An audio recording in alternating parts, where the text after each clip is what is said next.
A paz do Senhor Jesus Cristo.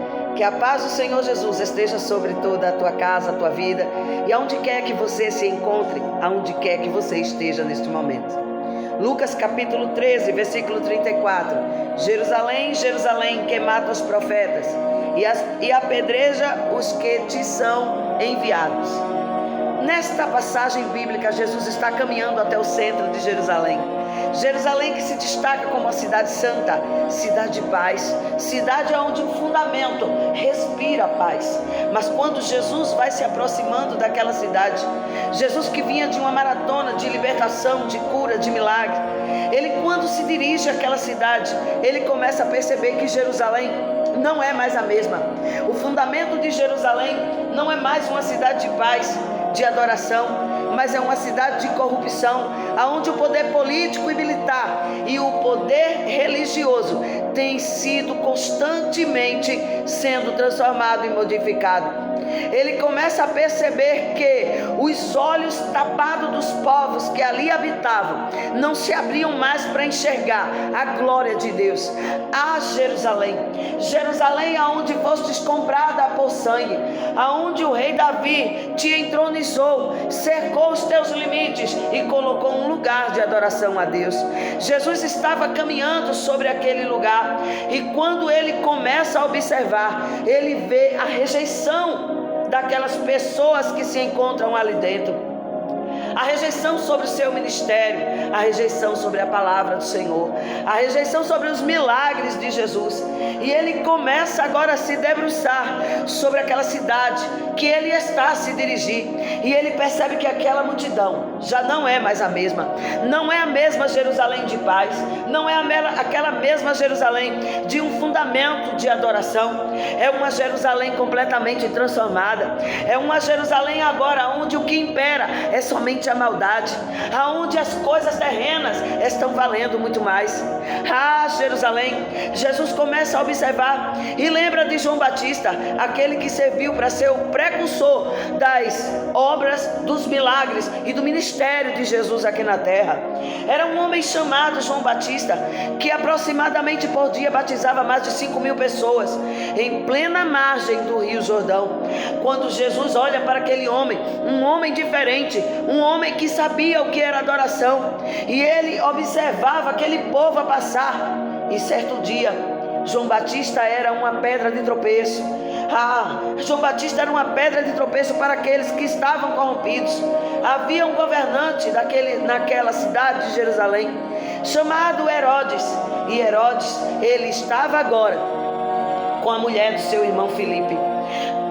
João Batista, ele vai até a carruagem de Herodes e grita para Herodes: adúltero, sai dessa carruagem de prostituição, deixa a mulher do teu irmão.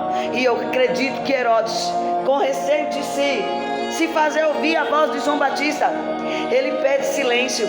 Mas quando Deus quer falar e enviar os seus profetas, ele não escolhe nem lugar e nem hora. Profeta levantado para falar o que Deus quer não é para massagear o ego humano, não é para fortalecer as convicções das ideologias humanas, mas é para falar aquilo que Deus quer. E Herodes então, ele pede que João Batista, acredito, fale um pouco mais baixo. Aquela mulher, Herodias, ela fica com tanto ódio daquele profeta que promove uma festa. Coloca a sua filha para dançar, a enteada do então Herodes. E Salomé começa a dançar. Herodes se encanta e diz: pede-me o que tu quiseres, porque eu vou te conceder. E ela pede a cabeça de João Batista em um prato. Herodes, por que fizestes isso? Porque não sabes tu que o profeta pode morrer, mas a profecia de Deus se cumpre. A profecia não é do profeta, a palavra não é do profeta, a palavra é do Senhor Jesus. Então Jesus, quando ele vai chegando até aquela cidade e começa a observar e sentir na pele a rejeição acerca do seu ministério, Jesus, no capítulo 19, menciona-se detalhadamente que Jesus chora sobre aquela cidade. Como Jesus queria trazer um tempo de paz, e ele ainda diz: de paz, de segurança, de adoração, de perfeição diante da vontade de Deus. Mas aquele povo recuou e logo se distancia do mestre do amor. Jesus, no capítulo 19, ele vai chorar sobre Jerusalém, mas no capítulo 13 ele manda um recado para Herodes. Ele diz: vai lá, chama um mensageiro e diz para aquela raposa velha, eita glória, que ai daqueles que ele matou, ai daqueles que ele se colocou em seu caminho. Diz para ele que o que importa não é a minha presença centrada em Jerusalém, porque muitos dos que estão lá estão corrompidos, estão distorcendo a palavra, não estão em comunhão, vivem em guerra nos seus corações aflitos e perturbados. Diz para ele que o que importa é que eu continue andando hoje, amanhã e depois, para que as palavras do meu reino sejam pregadas e anunciadas sobre esses 4 cantos dessa província. Vai lá e conta para aquela raposa velha que eu não vou entrar na cidade agora, eu vou passar direto, porque o que importa é que o evangelho do reino seja pregado. Não é porque Jesus teve medo de Herodes. Quando Jesus chama Herodes de raposa velha, ele está dizendo: você é um covarde, você é um homem astuto, você é um homem cheio de malícia. Mas não adianta se colocar a astutícia, a malícia no coração, a perversão, a corrupção no coração daqueles que ainda temem a Deus. Jesus está dizendo: só um pouquinho mais e eu volto outra vez, só um pouquinho mais e eu voltarei para este lugar, porque este povo que hoje eu choro e quero pregar o evangelho, é aquele mesmo povo que vai me trazer de volta para este centro de adoração que foi um dia. Este mesmo povo que hoje me aplaude, que vai me entregar para morrer na cruz do Calvário.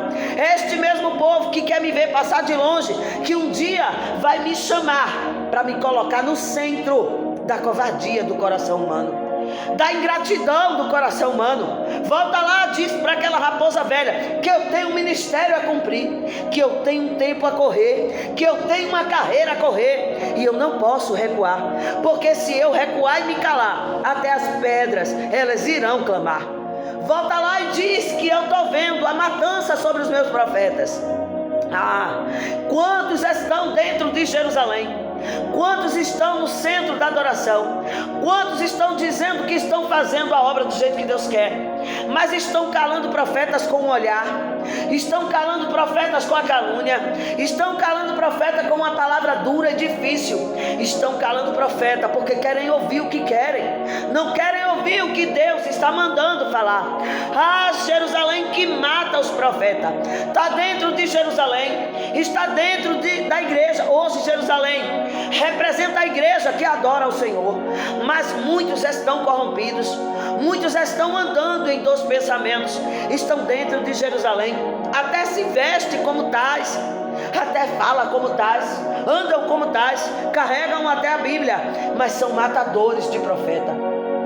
Aquele que faz perecer e tombar o corpo, a matéria, estes eles até reconhecem, porque vê um objeto sendo tombado e a vida ceifada. Esses aí são mais fáceis de se arrepender, porque entendem a ação que fizeram.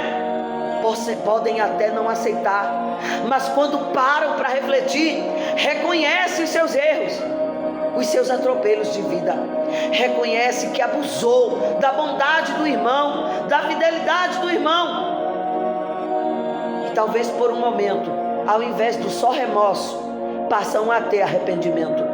Mas aqueles que estão dentro de Jerusalém se vestem como tal e andam como tal. Tem matado muitos profetas dentro desta cidade santa, deste lugar onde era para sair somente o murmúrio, vozes de adoração.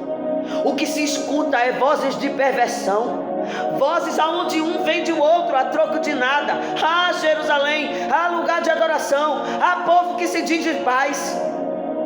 Até quando andarás em corações em guerra? Quantos estão fazendo a obra do jeito que Deus quer e tem sido chamado para estes lugares para levar uma palavra, para propagar o reino do Senhor, e lá estão sendo mortos? A palavra tem sido desacreditada, os profetas têm sido silenciados, e a voz do Senhor estará sendo pesada através da consciência humana. A palavra esta que é servida para a igreja, em salvas de pratas, refinadas como ouro. Volta lá, diz para Herodes que o que ele está fazendo com os meus profetas sobre a terra, eu, Deus, vou voltar e vou julgar, porque muitos que têm entrado sobre o muro dessa cidade santa, dessa cidade de paz, têm dito que vem em nome do Senhor, em nome do meu Pai, mas não estão vindo em nome do meu Pai. São aborrecedores de Deus, mentirosos. São aqueles que dizem: Deus me mandou, quando Deus não mandou. Ai de ti, Jerusalém. Ah, Jesus, eu creio. Ele começa agora a chorar sobre esta cidade. 3 momentos que Jesus chora. A primeira, Jesus chorou quando ele viu Lázaro, seu irmão, sofrer. Jesus chora, lamenta por causa de uma história individual. Jesus lamenta a história do seu amigo. Jesus lamenta e chora quando vê Lázaro, que Lázaro estava morto. Para aquela multidão, mas para ele, a glória de Deus iria torná-lo a ser trazido em vida. Lázaro estava morto de 4 dias quando Jesus chega. Já tinham feito o seu sepulcro e a multidão já tinha se despedido. E aquela mesma multidão que se despediu de Lázaro voltou para zombar e arrazoar daquele que era o dono do milagre, daquele que é o dono da vida, que faz quando quer, age quando quer, da forma que ele quer. E Jesus diz: tirai a pedra, para que o milagre aconteça. Aquela multidão silenciou para observar o milagre de Jesus. Acredito que no meio daquela multidão, pouquíssimos acreditavam que este milagre aconteceria. A maioria da multidão estava certo que não aconteceria e que logo, logo todos iriam zombar de Jesus. Jesus chora a segunda vez sobre Jerusalém. Jesus chora porque ele vê que os profetas estão sendo mortos. Ele vê que aquele enganador que diz que vem em nome de Deus tem recebido aplauso, prestígio, são convidados para falar a um povo que ele escolheu, a um povo que ele chamou, a um povo que ele chama menina dos meus olhos. Como essa menina dos olhos de Deus anda corrompida, anda dilacerada pelo pecado.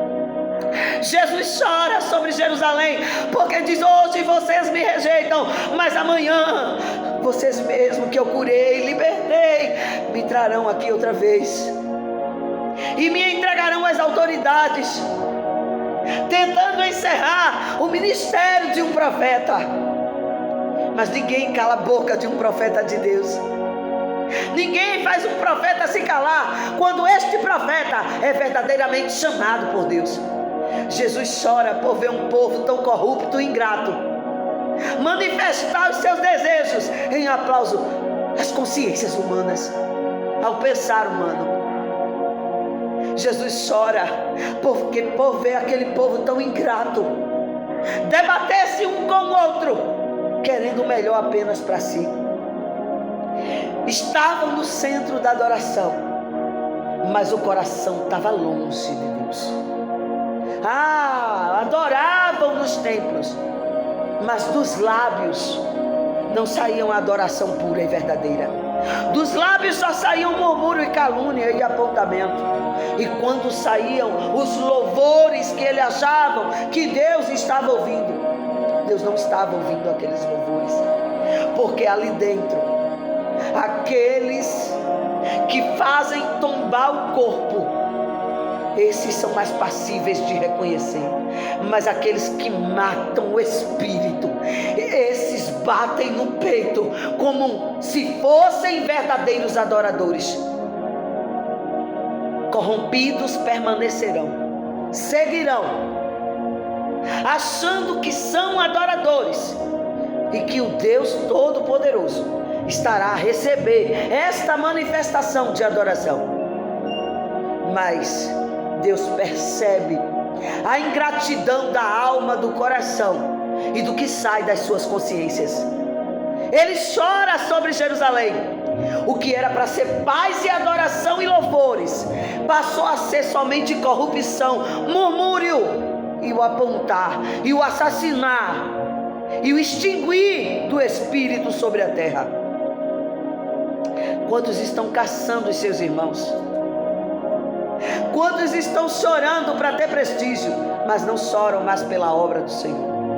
A terceira vez que Jesus vai chorar é lá no jardim do Getsemane. Ele vai chorar pelo meu e pelo teu pecado. Ele vai chorar por causa deste povo ingrato, de tantas bênçãos que recebemos. Só voltamos as costas para Cristo. E no Getsemane ele sabe que vai ser prensado, moído, vai sentir dores, vai se encontrar só, mas ele consegue enxergar além da cruz. Que amor constrangedor, que eu não entendo, que a humanidade não entende. Jesus chora sobre Jerusalém e diz para Herodes: diga para ele que a casa dele vai ficar deserta. Herodes, perverso, cruel, matou alguns da sua família, fez tombar o corpo e não entendeu que o poder vem de Deus, que quando Deus levanta alguém, quem se levanta para derrubar, perece. Atos, capítulo 12, versículo 23. Nós vemos o fim de Herodes. Um fim terrível, aonde ele agora está sozinho, a família não está mais com ele, e ele se veste como um Deus só, exigindo adoração em praça pública. E ele aceita aquelas pessoas corruptas se curvarem como um verdadeiro Deus terreno. O anjo do Senhor desce sobre aquele lugar e acerta em cheio um Herodes que não dava glória a Deus, e por não dar glória a Deus, morre comido de bicho, morre sem Deus, sem paz e sem salvação. Enquanto os profetas de Deus continuam sobre a terra a falar do seu grande amor.